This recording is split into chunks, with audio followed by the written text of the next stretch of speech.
اللہ تعالیٰ کر سکتا ہے، کوئی اس کے لیے مشکل نہیں.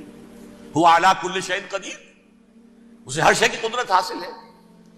لیکن اصل بات جو ہے میں آپ کو بتانا چاہتا ہوں، یہ ہے سائیڈ ایشو.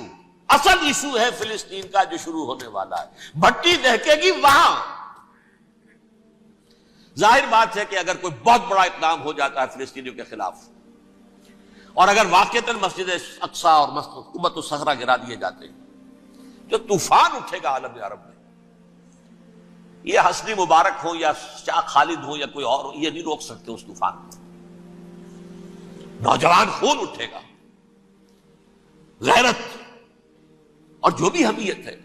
مسلمان ان پڑھ سے ان پڑھ اور بالکل بے دین، وہ بھی مسجد کی حرمت پر کٹ مرنے کو تیار ہو جاتا ہے. مسجد تو بنا دی شب بھر میں ایمان کی حرارت والوں نے، من اپنا پرانا پاپی ہے، برسوں میں نماز ہی بننا سکا.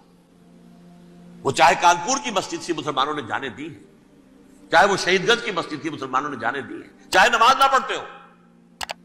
لیکن یہ جو حرمت اور یہ جو حمیت اور یہ غیرت ہے، اس سے جو طوفان اٹھے گا یہ ہوگا اس ملحمۃ العظما، اس کی طرف پیش رفت ہو رہی. کتاب الملاحم سے احادیث کے حوالے سے یہ جن جنگوں کا حوالہ دیا حضور نے، پیشن گوئی کی ہے، اس کا نقطہ آغاز تھا خلیج کی جنگ. صدام حسین نے اسے کہا تھا یہ مدر آف وارز ہے، ام المحارب، یہ ایک جنگ نہیں ہے. اس کا نقشہ بھی حدیث میں موجود ہے، پیشن گوئی موجود تھی، اس وقت بھی ہم نے شائع کی تھی. لیکن اس میں جو جنگ اب ہونے والی وہ الملحمۃ العظما. ملحمہ کسے کہتے ہیں؟ لحم گوشت کو کہتے ہیں، اور قصائی کی دکان کو عربی میں ملحم کہتے ہیں، جہاں گوشت کے ٹکڑے کیے جاتے ہیں.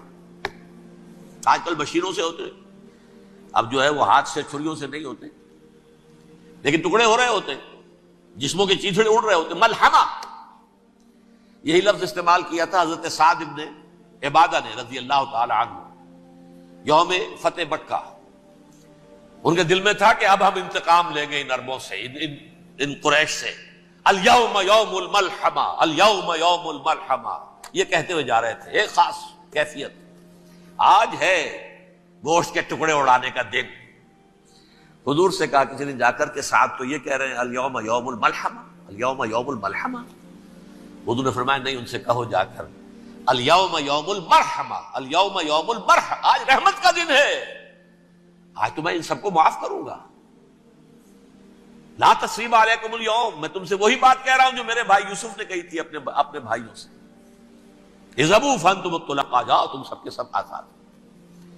وہ ملحمہ ہے جس کو کہ حضور نے حضرت معاذ بن جبل رضی اللہ تعالیٰ عنہ سے روایت ہے، اس میں سے جو ابو داؤد میں روایت آئی ہے اس میں الملحمۃ العظما، عظما مؤنث ہے اعظم کا. آپ کہتے ہیں جنگ عظیم اول، جنگ عظیم دوم. عظیم کا باپ ہو گیا اعظم، سب سے بڑا، اور اس کا مؤنث ہے سب سے بڑی، عظما. الملحمۃ العظما، سب سے بڑی لڑائی. میرے نزدیک یہ وار کے معنی میں نہیں ہے، بیٹل کے معنی میں. انگریزی میں یہ دو لفظ علیحدہ ہے، وار، بیٹل. وار سالوں کو محیط ہوتی ہے، بیٹل کسی ایک خاص جگہ پر جو لڑائی ہوتی ہے اس کو کہتے ہیں. حضور کے اور قریش کے درمیان 6 سالہ وار تھی، جنگ تھی. لیکن battles, battle of Uhud, battle of Badr, یہ بیٹلز تھی، لڑائیاں تھی. تو عظیم ترین جنگ شاید اس اعتبار سے نہ ہو جیسے کہ ورلڈ وار 1 اور ورلڈ وار 2، یعنی اس کی وسعت کا اتنا معاملہ نہیں اور طوالت کا نہیں. لیکن جو لڑائی جو ہے بیٹل ہونی ہے، جس کو کہ یہ لوگ، یا چونکہ میں نے کہا تھا شروع میں کہ سرما ہے میری آنکھ کا خاک حجاز و حول قدس. نیو ٹیسٹمنٹ کی آخری کتاب ہے the book of revelation, revelation of saint John. اس میں آرمگڈون کہا گیا ہے اسے. ہر مجدون، یہ عبرانی لفظ ہے. ہر کہتے ہیں اونچی جگہ کو، سطح مرتفع. مجدون میگیڈو، میگیڈو ایک وادی ہے، مرتفع، وادی مرتفع. یہ ہے واقع لبنان، اسرائیل اور شام کے درمیان جو ٹکڑا، جو ٹرائنگل بنتی ہے، یہ ہے. یہاں پر بڑی جنگ لڑی جائے گی، اور یہ جنگ جنگ صلیب ہوگی جو کہا ہے بش نے. یہ جنگ صلیب 2nd ملینیم شروع ہوئی تھی تو پہلی صلیبی جنگ ہوئی تھی. 3rd ملینیم شروع ہوا ہے، یہ 2nd صلیبی جنگ ہے، یہ کروسیڈ ہے. اور میں اس مرتبہ امریکہ گیا تھا تو پہلی مرتبہ مجھے وہاں ایک رسالہ ملا ٹرمپٹ نام کا. یہ امریکہ کے جو بہت ایکسٹریمسٹ قسم کے پروٹیسٹنٹس ہیں یہ ان کا رسالہ ہے، اور ان کے بارے میں اب کہا جا رہا ہے وہ کرسچین زائنسٹ ہیں. آپ شاید پہلی مرتبہ یہ لفظ سن رہے ہو. زائنسٹ تو ہم سمجھتے ہیں یہودیوں کو، کرسچین زائنسٹ وہ ہیں جو ہیں تو عیسائی پروٹیسٹنٹس ہیں، لیکن اسرائیل کے وہ حمایتی یہودیوں سے بڑھ کر ہیں. یہ میری کسی پہلی تقریر میں شاید بہت سے حضرات کو یاد آ جائے، میں نے کہا تھا 4 سال پہلے ہمارا تنظیم اسلامی کا ایک کنونشن ہوا تھا ہوسٹن میں، امریکہ کا جنوبی علاقے کا شہر ہے. ایک سیشن اس میں ہم نے رکھا تھا انٹرفیتھ، ایک عیسائی کو بلایا تھا، ایک یہودی بہت بڑا وہاں کا عالم ہے اس کو بلایا تھا. اس یہودی عالم نے ڈاکٹر وشوگراڈ جو وہاں کی یونیورسٹی میں پروفیسر ایمیریٹس ہے، اس نے کہا تھا کہ یہ اسرائیل کو تو سپورٹ کر رہے ہیں عیسائی، ہم تو نہیں کر رہے. جو پریکٹسنگ یہودی ہیں وہ زیادہ اسرائیل کے حق میں نہیں تھے، یہ تو سن 67 کے بعد انہوں نے اسرائیل کو تسلیم کیا ہے. وہ تو منتظر تھے کہ ہمارا مسیحا آئے گا تو اس کی قیادت میں جنگ کریں گے، جیسے شیعہ منتظر تھے کہ مہدی موعود آئیں گے تو پھر ہم کچھ کریں گے. وہ امام خمینی نے کہا بھائی جب وہ آئیں گے آ جائیں گے، لیکن ہم کچھ راستہ کے لیے. زائنسٹ نے آگے بڑھ کر ریاست قائم کر لی، اور جب یروشلم پر بھی پورا قبضہ کر لیا تب جو ہے در حقیقت مذہبی یہودی جو ہے پھر انہوں نے اپنایا ہے، اون کیا ہے، اور نئے سیٹلمنٹس جو بھی بنے ہیں وہاں پر اسرائیل میں اس میں اکثر و بیشتر مذہبی یہودی آیا، اور بروکلن کے علاقے سے سب سے بڑھ کر آئے ہیں، جو امریکہ میں نیو یارک کا ایک جنوبی علاقہ ہے بہت بڑا، یہودیوں کا بہت بڑا گڑھ ہے. نیو یارک کو جیو یارک بھی کہا جاتا ہے، وہ تو اصل میں مرکز جو ہے وہ تو یہودیوں کا ہے. اس حوالے سے وہاں پر جو کرسچن زائنسٹ کہلاتے ہیں وہ اسرائیل کے یہودیوں سے بھی بڑھ کر کہیں سپورٹ کریں. بہرحال اس دوسری صلیبی جنگ کا معاملہ جو میں کہہ رہا تھا ٹرمپٹ نامی رسالہ، اس کا ایک مضمون ہے دی لاسٹ کروسیڈ. اب یہ آخری کروسیڈ ہے جو شروع ہونے والا ہے. میں تو حیران ہوں کس قدر کھل کے وہ باتیں کرتے ہیں.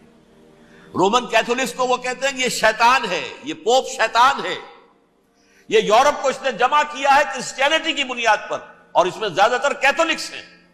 آپ کو معلوم ہے برطانیہ بڑی مشکل سے شامل ہوا ان کے ساتھ، اس لیے کہ وہ پروٹیسٹنٹ کا سردار تھا، ابھی پوری طرح نہیں ہے. یورپ جو ہے وہ رومن امپائر دوبارہ یہ کھڑی کر رہا ہے، اور در حقیقت یہ جو ہے یہودیوں سے بھی چھیننا چاہتے ہیں اسرائیل کو اور فلسطین کو، اور مسلمانوں سے بھی، اور یہ وہی کروسیڈ جو تھے اربن ثانی کے اس کی تیاری کر رہے ہیں تاکہ وہاں پر عیسائی حکومت قائم ہو جائے، کیتھولکس کی پوپ کی حکومت قائم ہو جائے، جیسے ایسٹ تیمور میں کر دی گئی. ایسٹ تیمور میں کون سی حکومت بنی ہے؟ رومن کیتھولک اسرائیل میں بنے، تاکہ یہ سارے مقامات مقدسہ جہاں اسرائیل پیدا ہوئے، بیت حضرت مسیح پیدا ہوا بیت لحم کہاں ہے؟ وہی ہے کہ نہیں؟ جہاں سے ریزریکشن ہوا ان کے خیال میں وہ کہاں ہے؟ وہیں پر ہے کہ نہیں؟ بڑے بڑے گرجے ان کے وہی ہیں. تو اس اعتبار سے ان کا کہنا یہ ہے یہ لاسٹ کروسیڈ کی تیاری ہو رہی ہے، یہ کیفور. اور ان کا کہنا یہ ہے کہ یہ پوری طاقت نیٹو کی جو ہے یہ پہلے جرمنی سے لائی گئی بوسنیا، انہوں نے خود وہاں جنگ کروائی، انہوں نے خود وہاں پر ایتھنک کلینسنگ کروائی، پھر خود مصالحت کے لیے آ گئے، پھر کوسوو میں انہوں نے خود آگ بھڑکائی. یہ میں نہیں کہہ رہا، یہ وہ ٹرمپٹ رسالہ امریکہ سے چھپنے والا پروٹیسٹنٹس کا رسالہ ہے جو یہ کہہ رہا ہے. پھر انہوں نے کوسوو کے اندر کروایا، اور پھر وہ وہاں پر پیس فورس کی حیثیت سے آ گئے. اب وہ میسیڈونیا میں کروا رہے ہیں اور وہاں داخل ہو گئے ہیں. اگلا قدم ان کا سائپرس ہوگا، سائپرس میں ترکوں کو اور وہ گریکس کو لڑائیں گے.